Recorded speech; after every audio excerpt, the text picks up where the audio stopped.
君は一度でも建物が語りかけてくるような感覚を味わったことがあるだろうか。何もないはずの場所から聞こえる足音、突然開くドア、誰もいない廊下に漂う気配。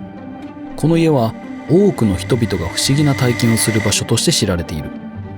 カリフォルニア州サンノゼにあるウィンチェスターミステリーハウス。なぜこのような家が建てられたのか、その背後にある悲劇と謎を今から紐解いていこう。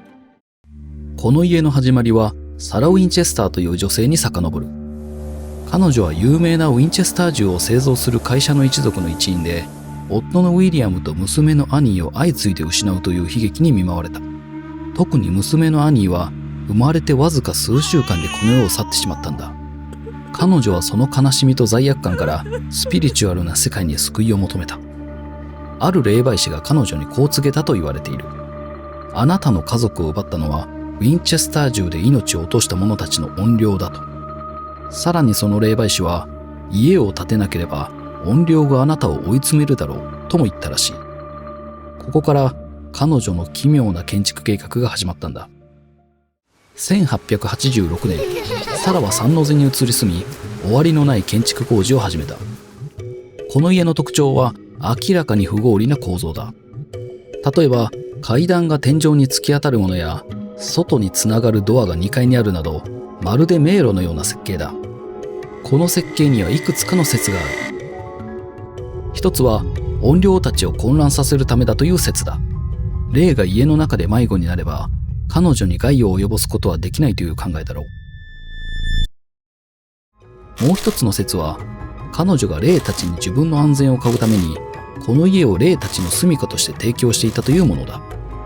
霊を鎮めるための礼拝堂のような部屋や、夜中に一人で祈りを捧げるためのセアンスルームもあると言われている。さらに、サラは工事を止めることを極端に恐れていたとも言われている。もし工事が止まれば、自分の命も尽きてしまうと信じていたからだ。ウィンチェスターミステリーハウスは多くの怪現象が報告されている場所でもある。これから君たちにそのいくつかの怪現象を紹介しよう。ブルールームと呼ばれる部屋は特に有名だ。この部屋はサラが霊媒と交信するために使っていたとされ、誰かが背後に立っている気がするという証言も多く、特に深夜には不気味な空気が漂うという。廊下にいた観光客がキッチンへ黒いドレス姿の女性が入っていくのが見えたので覗いてみると、サラらしき女性が歩いていたそうだ。その人影は奥へと歩いていったが、しばらく経っても戻ってこなかったという。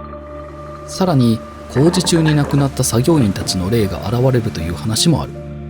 ある警備員が夜間巡回中、廊下の奥に古い作業服を着た人影を目撃し追いかけたが、誰もいなかったという。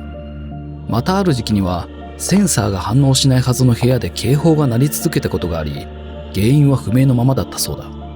これは何かの警告だったのだろうか。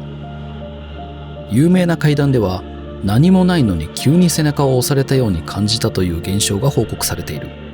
ある訪問者は足を踏み外しそうになり、誰かに押されたと感じたが、後ろには誰もいなかったという。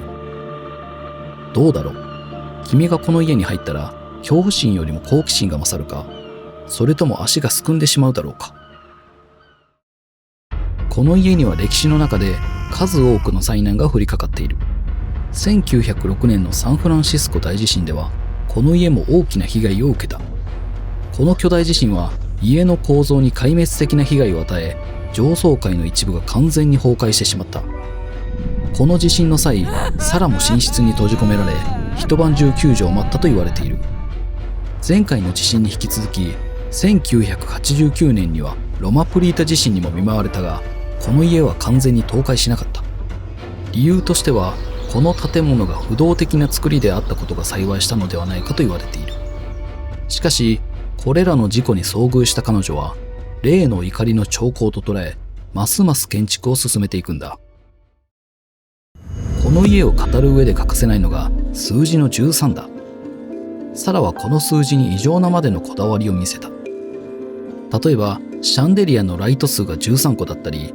13色の色が使われた窓などがあるが、彼女自身が霊を遠ざけるための儀式的な意味を込めていたのだろう。この家の中には他にも独特な仕掛けがたくさんある。例えばドアを開けると現れる壁や床に設置された窓などの危険な構造。これらは怨霊を混乱させる目的で作られたのだろう。1922年にサラが亡くなると、この家の工事はようやく終わった。それ以来、ウィンチェスターミステリーハウスは観光名所となり、毎年多くの人々が訪れる。この家は人々の恐怖心や想像力をかきたてる生きたミステリーとしての存在感がある。サラの意図や信念を完全に理解することは難しいが、彼女が人生をかけて作り上げたこの家には、それだけの価値があると言えるだろう。サラ・ウィンチェスターが生涯をかけて建て続けたこの家、その背後には彼女の苦悩や祈りが詰まっている。この家を訪れることで、君も彼女の思いに触れることができるかもしれない。次回はまた違うミステリーを追いかけながら、君の好奇心を満たしていこう。それではまた。